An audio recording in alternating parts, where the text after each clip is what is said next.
El hombre de Cro-Magnon es el nombre con el cual se designa al tipo humano correspondiente a ciertos fósiles de Homo sapiens, en especial los asociados a las cuevas de Europa en las que se encontraron pinturas rupestres. Se trata del Homo sapiens más antiguo del continente europeo y su datación, 40.000 años de antigüedad, se toma como el punto que da comienzo al Paleolítico Superior. El geólogo Louis Lartet descubrió los primeros 5 esqueletos en marzo de 1868 en la cueva de Cro-Magnon cerca de Les Eicies de Tallac-sur-Loire, Dordoña, Francia, lugar del que obtienen su nombre. La comunidad científica hoy acepta que el único candidato razonable al linaje paterno del Cro-Magnon y de la mayoría de cazadores-recolectores del Paleolítico Superior Europeo, es el haplogrupo IJ, del que nació Eli, por lo que el hombre de Cro-Magnon es predecesor genético directo de la actual subespecie humana nórdica blanca, y constituye el tipo humano de los primeros hombres blancos.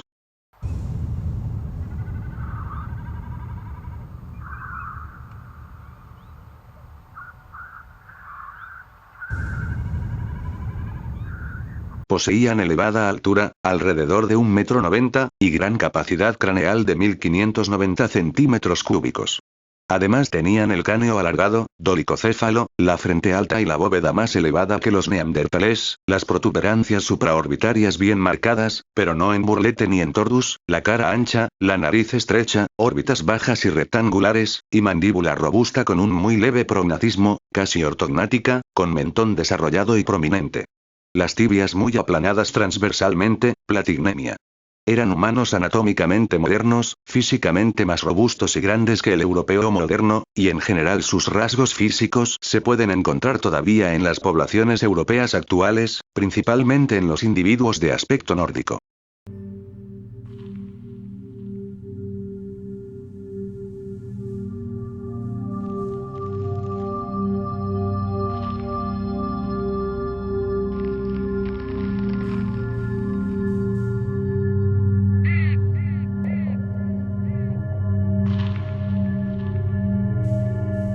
El cabello rubio platinado y color grisáceo de los ojos de los cromañones son el resultado de una adaptación evolutiva de esta subespecie sapiens a un entorno semiglacial durante el Paleolítico Superior, en la conocida como glaciación de Würm. El cromañón surgió aproximadamente hace unos 40.000 años, cuando gran parte del norte de Europa estaba cubierto por los hielos. En aquella época, se habían acumulado bolsas de población en el sur de Europa, especialmente el refugio franco-cántabro y los Balcanes, pero también en menor medida Italia y Europa del Este, que quedaba libre de hielo. Procediendo de donde procede, llamamos a esta subespecie nórdica porque, durante la glaciación, las temperaturas eran muchísimo más bajas en todo el planeta. El Sáhara era una zona fértil, mientras que el sur de Europa estaba bajo condiciones netamente árticas, muy similares a las que rigen ahora en el norte de Finlandia. Su procedencia está en nuestros días mucho más clara de lo que lo estuvo antaño. Hoy, ningún paleoantropólogo serio afirma rotundamente que el cromañón provenga de África. Entre otras muchas cosas, la teoría africana no tiene fundamentación seria por el hecho de que, durante una glaciación, no tiene sentido desplazarse hacia el norte, donde las condiciones ambientales son cada vez más difíciles, sino hacia el sur. Teniendo esto en cuenta, Ian François de Quatrefages pensaba que los cromañones vinieron del sur de Siberia persiguiendo a grandes mamíferos, mientras que otros, como representa la simulación de Currat y Escoffier, piensan que los antepasados del cromañón procedían de Próximo Oriente y que penetraron en Europa por el corredor del Danubio. Esta última teoría puede ser más consistente, ya que concuerda plenamente con la pertenencia casi segura del cromañón al linaje IJ, que por aquella época se encontraba en Próximo Oriente, es decir, en una zona cuyas poblaciones móviles siempre penetraron en Europa por el imán geopolítico de los Balcanes. También concuerda con el hecho de que los primeros yacimientos propiamente Homo sapiens del continente estén precisamente en Europa del Este. Cabe también la posibilidad de que la entrada a Europa no se hiciese por Turquía, sino que, desde Próximo Oriente, los antepasados de los cromañones cruzasen el Cáucaso y bordeasen el Mar Negro, recorriendo el sur de Ucrania antes de llegar a Rumanía y al Bajo Danubio. Esta teoría se vería respaldada por el hecho de que en Moldavia encontramos yacimientos del horizonte cultural gravetiense, asociado al hombre de Cro-Magnon, y por ciertas pistas que sugieren que algunos haplogrupos maternos, pudieron cruzar el Cáucaso. El refugio franco-cántabro durante la glaciación de Würm, hasta hace 12.000 años, una era en la que las condiciones ambientales de esta zona eran similares a las que rigen hoy en el extremo norte de Siberia. Las zonas en verde claro representan las tierras emergidas en aquella época, los puntos rojos son yacimientos humanos y el color blanco representa los glaciares.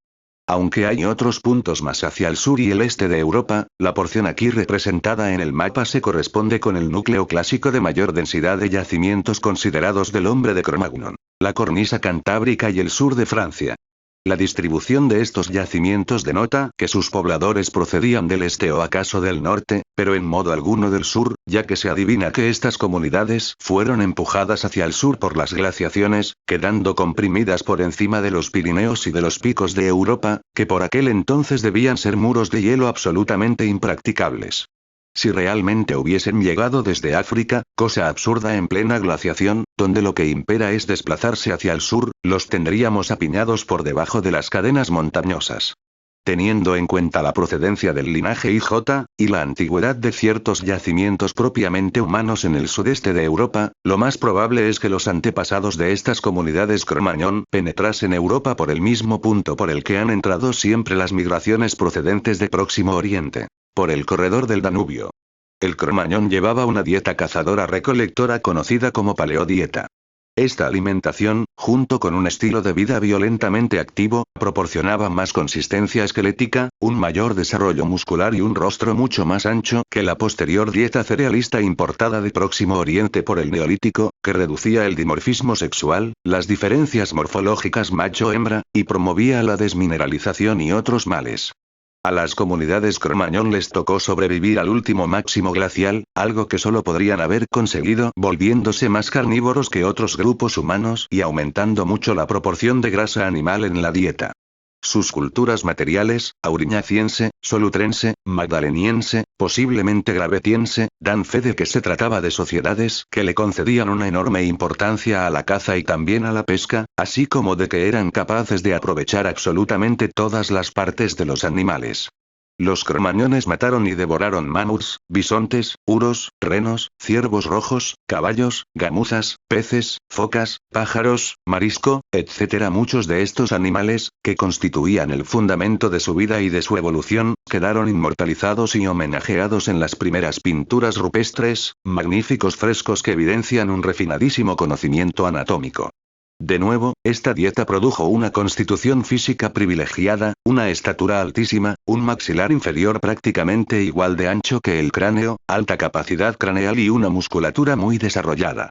Durante el cambio climático de la desglaciación hace 12.000 años, el Cro-Magnon se desplazó hacia el noreste mientras perseguía a las manadas de animales. Tras cruzar Francia, acabó en las orillas del Mar del Norte, en el sur de Escandinavia, la llanura germano-polaca y la cuenca del Báltico.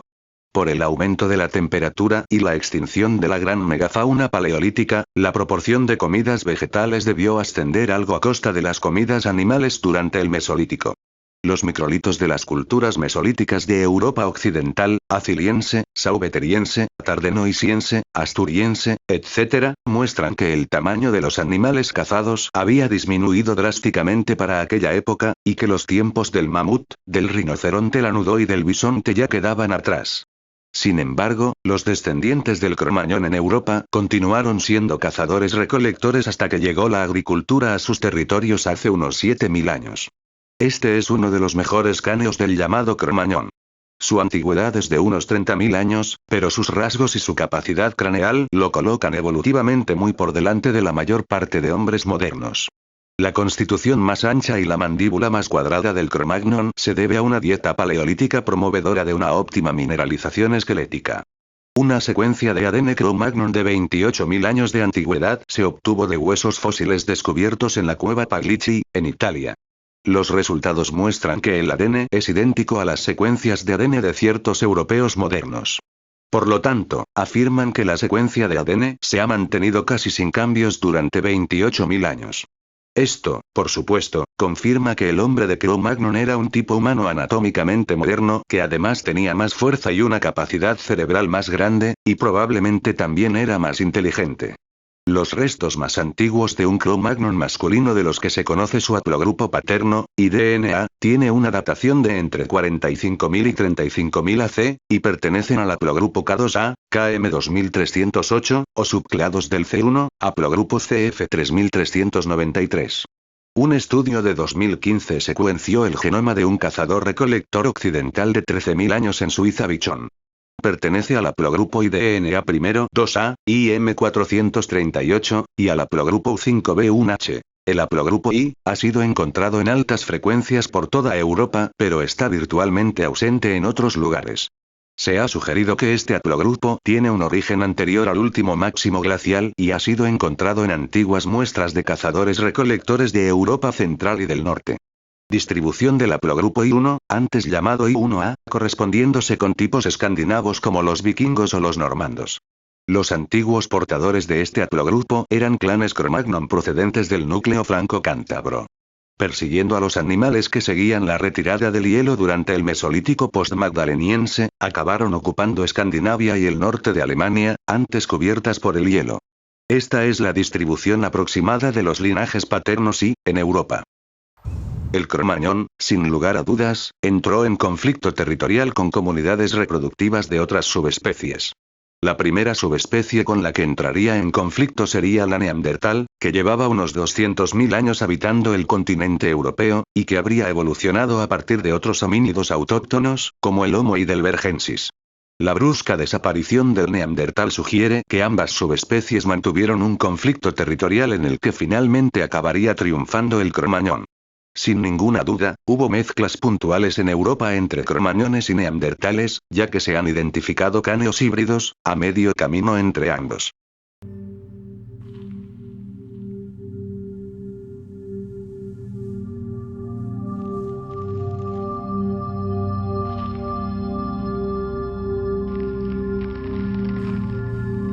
El hombre de Cro-Magnon fue el primero en desarrollar el arte de la fabricación de útiles de piedra y hueso muy precisos.